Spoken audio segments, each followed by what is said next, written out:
sesuatu. Apakah ini? Pensil atau pena? Pensil. Coba lihat, pensilnya tumpul atau runcing?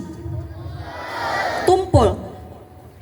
Kira-kira kalau pensil ini tumpul, bisa tidak dia bermanfaat atau berguna atau digunakan oleh orang yang mau menggunakannya? Bisa? Kalau tumpul bisa digunakan? Bisa? Antum bisa nulis pakai pensil tumpul? Tidak, baik. Bagaimana cara bisa supaya pensil ini bermanfaat dan berguna untuk yang memakainya? Diraut, apalagi? Dikerok, apalagi? Diruncing, diserut, dan apapun berbagai namanya. Jadi ketika pensil ini akan digunakan, dia harus diserut, dikerok, diruncing, whatever namanya. Yang penting pensil ini dia menjadi runcing dan bisa digunakan dan bermanfaat untuk yang memakainya. Ananda Umi sekalian, kita ibaratkan kita itu adalah sebuah pensil. Nih, kita pensil. Kira-kira kalau kita tumpul bermanfaat nggak kita buat orang lain? Tidak. Kalau kita runcing bermanfaat nggak buat orang lain? Nah, jadi bagaimana cara bisa kita meruncing diri kita supaya kita bisa bermanfaat untuk orang lain? Seperti dalam di agama Umi, ya, manusia yang sebaik-baik manusia itu adalah yang bermanfaat buat orang lain. Khairun nas li anfusin nas. Nah, ada 4 cara supaya kita bisa mengupgrade dan bisa meruncing diri kita. Ingat, yang pertama itu kita harus meruncing fisik kita. Nah, Umi tanya, tadi sebelum ke sekolah ada sarapan? Ada sarapan? Oke, ada yang bilangnya sarapan dan ada yang tidak. Ada yang mandi? Ada yang sikat gigi?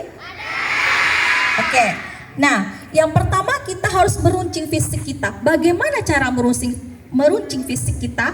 Dengan kita selalu menjaga kebersihan diri kita. Salah satunya dengan mandi. Berarti kalau ada yang ke sekolah tidak mandi, berarti dia tidak bersyukur akan nikmat Tuhannya.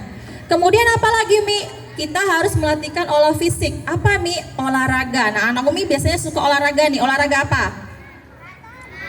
Ada maraton, ada lari, ada bola. Apalagi? Oke. Baik. Kesemua yang anak Umi bilang tadi itu adalah bagaimana cara melatih fisik kita. Itu meruncing fisik kita. Mau dia main bola, mau dia lari, mau dia karate, mau silat, mau jengkang-jengking sekalipun, mau salto-salto, itu adalah olah fisik. Yang kedua, yang harus kita runcing adalah jiwa kita. Sekarang Umi, coba anak Umi pegang tangan kanannya. Oke, setelah kanannya dikepal. Nah, ini adalah besarnya hati kita. Coba, seberapa besar hati kita? Sekepalan tangan-tangan anak Umi. Jadi kalau tangannya kecil, hatinya juga kecil. Kalau tangannya besar, hatinya juga besar. Jadi yang harus kita runcing dari diri kita adalah jiwa kita. Bagaimana Mi cara kita meruncing jiwa kita? Bagaimana caranya? Ayo apa? Cara kita meruncing jiwa kita yaitu kita selalu melaksanakan perintah Tuhan kita. Boleh diam dulu suaranya? Oke. Tuhan kita tidak butuh ibadah kita. Tuhan kita tidak butuh doa kita. Kenapa kita wajib beribadah? Karena kita yang butuh sama Tuhan itu nggak butuh. Mau kamu sholat, mau kamu ke gereja, Tuhan tidak butuh. Tapi karena kita butuh, makanya kita menyembah Tuhan. Baik. Yang ketiga yang harus diruncing dari diri kita adalah otak. Bagaimana cara meruncing otak? Belajar. Good. Ahsanta. Dengan cara belajar. Belajar itu tidak harus di bangku sekolah. Belajar itu bisa dimanapun. Wherever you go, you can teach everything. Dimanapun kamu belajar, dimanapun kamu berada, kamu bisa belajar. Ya, wherever you go, you are teaching. Ya, you are teach. Kamu bisa belajar apapun itu.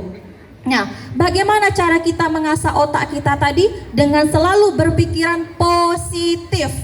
Ingat ya, pikiran tidak selalu suuzon, tidak selalu melulu overthinking terhadap orang lain. Bahasa kerennya sekarang overthinking.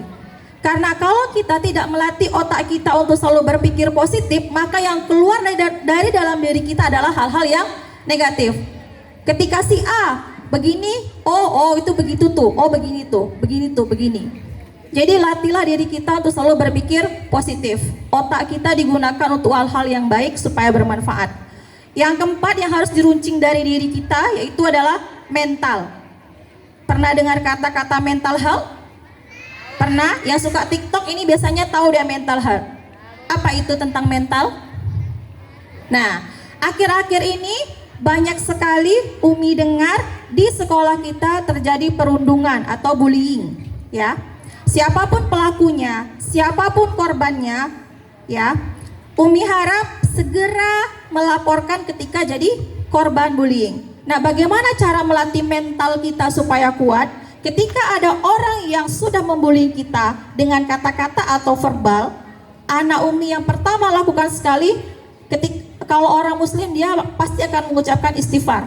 Yang kedua, ketika masih bullying itu masih menjadi-jadi, silakan antum balas dengan baik. Bukan harus misalnya kamu jelek dan kita balas dengan jelek juga, tidak.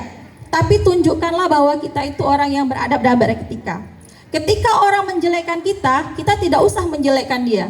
Cukup diam, pertama baca istighfar, diam, minta ampun sama Allah. Mungkin bisa jadi itu ada kesalahan kita di situ. Tapi yang paling penting sekali, doakan. Tidak apa-apa, tidak membuat kita hina, tidak membuat kita lemah. Tapi ketika ada bullying tentang kekerasan fisik, sekiranya antum bisa untuk melawan,